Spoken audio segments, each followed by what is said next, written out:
critically analyzing global affairs. The Muckrakers on today's News Talk, TNT.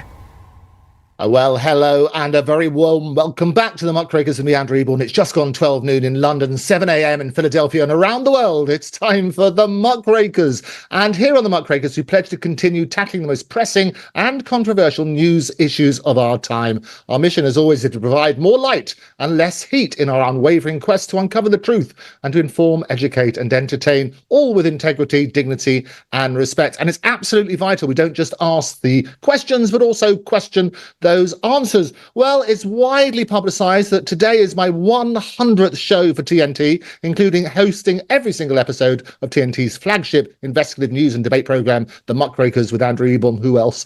Always a joy. But my 100th show is also my last, because this is the last day that TNT will be producing, broadcasting. But rest assured, the phoenix will be rising. You cannot hold such brilliant talent back. And for my last programme, what we're going to do is a deep dive into freedom of speech and the threat around the world to that freedom. And to do so, we have got a galaxy of stars. And I always say that trust comes in on foot and leaves on horseback, and trust in politicians, trust in the police, and trust in the media are at an all-time low. I was looking at Statista, the basic statistics people, and they say in Finland, 69% of the people trust the media. In the UK, it's only 36%. And you look at all the scandals that we've been having as a result of that. Free speech is undoubtedly on life support. I disapprove of what you say, but I will defend to the death your right to say it. George Orwell, if liberty means anything at all, it means the right to tell people what they do not want to hear. Well, in the current climate, I think, therefore, I am arrested. Well, that's Starmageddon for you, and working on that sort of principle. It is scandalous what's going on. And to unpack it, I have brought you a galaxy of stars for today's show. And to start us off, we basically have an icon, if you like, in terms of free speech and other bits and pieces. The wonderful Laurence Fox. How are you, Laurence? Good morning, Andrew. I'm very happy to be on the show with you, but very sad it's the last one. Well, it's a new chapter is going to happen. Absolutely. You normally have a cigar or something going on, and we normally supply you with other bits and pieces. Yeah, I've got cigarettes ready for when I get heated about whatever issue we're going to. Well, it's easy to get heated. I've got my glass of champagne already toasting throughout, which is a better way of doing things. Oh, damn, bit early for me, but. Oh, no, but it's got to be good. It's early. It's not early for anybody. It wouldn't be early for George, though. Also, George Szamuely, who's joining us. How are you, George? I'm good. How are you, Andrew? Amazing. Well, it's lovely to have you back for this, the last TNT. I'll tell you that the interesting thing is George Szamuely and also Martin J were regular here. The idea was, as we expanded the Muckrakers, Laurence was going to be coming on as a regular Muckraker, together with Dan Wootton, who has been on the show as well. We were Neil Oliver, whose show I also do, and Calvin and various other people. All of that, I'm sure, will be an iteration sometime in the future. But for those of you who don't know, RADA-trained Laurence Fox is the third son of actor James Fox and his wife Mary. He's a British actor who's appeared in several important films, plays and television programmes, including the role of Detective Sergeant James Hathaway. Hopefully those royalty checks keep flooding in the long-running TV series Lewis. He's also a phenomenal musician. People always forget. They don't mention that. I don't know why. What do you play, Laurence? I see you've got piano behind you. Yeah, I'm sort of playing anything. I'll give a go to any instrument, really. I'm jack of all trades, master of none. Okay, well, I'll give you a chance to think. But at the end of your little section, we'll get you to play us out on something appropriate. To bear that in mind. Transitioned into public life from being an actor and a musician. Basically became a vocal critic of political correctness and founding the Reclaim Party in 2020. And that focuses on free speech and opposing woke culture. His outspoken views have sparked controversy, and quite right too. George Szamuely is a senior research fellow at Global Policy Institute, and he's written for innumerable publications and is author of Bombs for Peace, NATO's Humanitarian War on Yugoslavia. And every single viewer of the Muckrakers has at least 2 copies, because I plug it every show, don't I, George? Absolutely. 2, make it 3 copies. 3 copies. My birthday has just been, but the Christmas is not so far away. I want to start with you, though, Laurence, and it's great to have you on the show. I see virtually every day there are news stories about you, and if ever it was true what sort of P.T. Barnum said, if you want to draw a crowd, start a fight. You are the master at starting fights. Tell me what inspired you to shift from acting to a more active role in politics and public discourse? Well, it's a good question. I think I started to notice that acting was becoming very PC, and point of acting is to be very free. You've got to feel that you're in a to use woke terminology, a safe space to express yourself. And often you have to do some pretty stressful things. But it had become very contrived and PC and miserable, because usually also acting was full of quite good wits and humorous. But it became a bit miserable, and I started sort of pointing it out vaguely. And then I was invited, actually, after I'd written a song about wokery called "The Distance." I was invited on Question Time, and then I said it out loud on national TV. And I think they thought that I was going to just provide the sort of lovey perspective of like, can't we just all get along? It's lovely, It's great. But I ended up, I'm one of those rare fish in show business, well, ex-show business, which is a openly out of the closet social conservative. And it was an extraordinary view. Maybe that's a little subtle hint about your song. Maybe you might want to give us at the end of the section. I don't know if that's possible, but I'll throw it out there. Let's talk about that Newsnight interview, because in a way, that's when it all changed. Equity came out, your actors union came out against you. And tell us what views you're expressing. Just remind people what you said on that programme. I started off by saying I don't think actors should lecture people on climate change because we fly first class everywhere. And then I moved on to saying that Meghan Markle wasn't being hounded out of the UK because UK is systemically racist. I said that people just thought she was a bit of a bore. And then a woman from the audience said that I wasn't allowed to express myself because I was a white privileged male. And I said to her, that's racist. You're being racist. I can't change the fact that I'm white skinned. So that's racism. And just because it's against white people, it doesn't stop it being racist. And I think it sort of struck a chord. I got a card from, generals or whoever, whatever, from the vicarage, wherever. And or the only thing it said on the card was, someone had to say it. Thank God it was you. And from then once they worked out that I wasn't into transitioning children and locking people down for colds and various things like that, it all just spiraled out of control, and I became public enemy number one, which is delightful, really good for your mental health. But it's really tricky, isn't it? And you had a bit more controversy afterwards when on your GB News show, and I used to see you there regularly.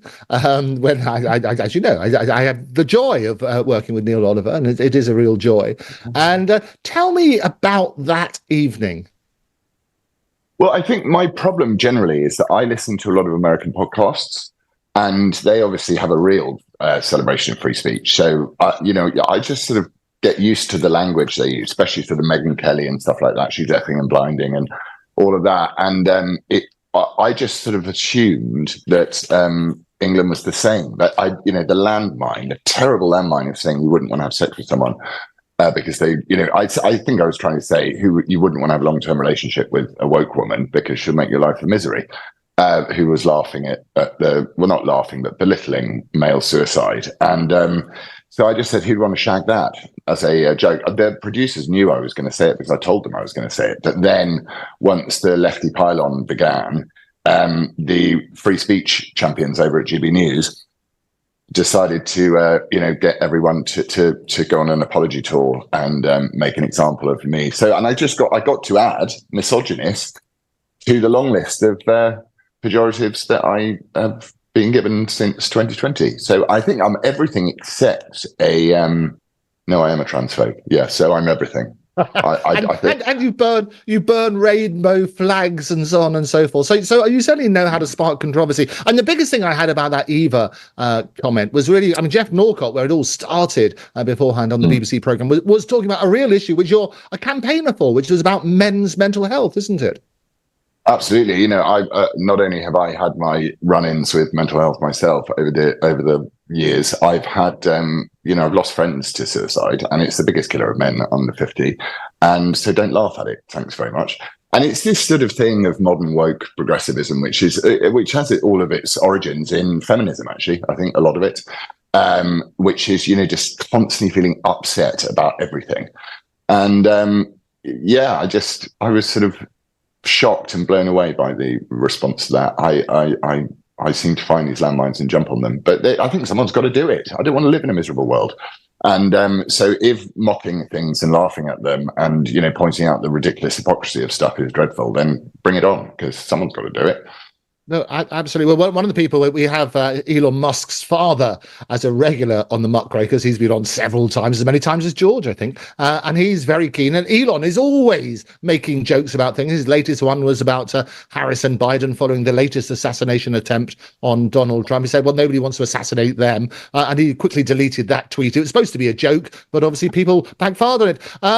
George, I want to bring you in. What's your views on what Laurence has said? Well, I a lot of sympathy for that, and I particularly liked his comment about the origins of what we call this PC woke culture, whatever term, is in the sort of the feminism that emerged in the 1970s, whereby you're always upset about everything. A man makes a comment, and right away, all the women around him are obligated to declare that they are absolutely outraged by this sexism, misogyny, and whatever. And that is very much the cultural norm of the day. And obviously, Laurence is a very distinguished actor of films, television series, but the fact that there's been this pile on him for saying nothing so outrageous. I mean, his point about male suicide and the seriousness that this poses to men, and has for a long time. I mean, male suicide rates far outnumber the female suicide rates. So for him, when he raised this issue and said, well, here, you're feminists, you're constantly talking about the plight of women and so on. And again, the pile on him. And he could, of course, added to that just how much research goes into the treatment of breast cancer. Compare that with the amount of money that's devoted to research in prostate cancer or, testicular cancer. So there's always this inequality in the treatment of men and women. And again, you just have to look at the statistics for life expectancy. Everywhere, the life expectancy of women exceeds that of men, which at the very least indicates that women get at least as good, if not better, healthcare treatment than men do. So, no, I have every sympathy, and I'm only sorry that he has had this he has had to endure this unfortunate pylon. Yeah, and Laurence is not alone. We've had lots of people. We've had a UN whistleblower on the show talking about the treatment that he got, and actually is feared for his life as a result of speaking out about certain things. There's always going to be a balance, isn't there? Because we talk about freedom of speech, but it's not freedom from consequences. Where do you think the line should be drawn, Laurence, in terms of other people's rights? Well, it's a passive and active rights issue, isn't it? You don't have the passive right not to be offended. You just don't have it.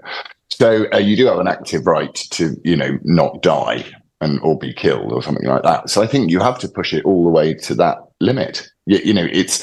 I'm not an absolutist, so I don't think you should call for people to be killed or anything like that. I don't push it that far, but I push it about as far as as is humanly possible, because you have to. Because if you don't, then you're not free to speak, and freedom of speech belongs to everybody, and that is one of the few things that it doesn't have a price. So one has to defend it, because if you defend it for you, you're defending it for everybody else. You're actually defending it for everybody else, not you, really, by exploring and using your own free speech, because a lot of people are too timid and too frightened to do so, because the entire structure of Western society and its self-loathing nature nowadays is to encourage people not to speak their minds, not to come out in defense of the great things that the Anglosphere has produced. Instead, you're meant to just hate it and call it colonialism or, whatever it is, or white supremacy or whatever stupid term they've come up with this week. And so, I think when you have stuck your head above the parapet, your job is to continue to do so, because it gives people hope. I'm stopped a lot by people in the street. And I think I've said this before, I get stopped quite a lot by black people in the street who say to me, thank God you don't treat us like this, something like we need help.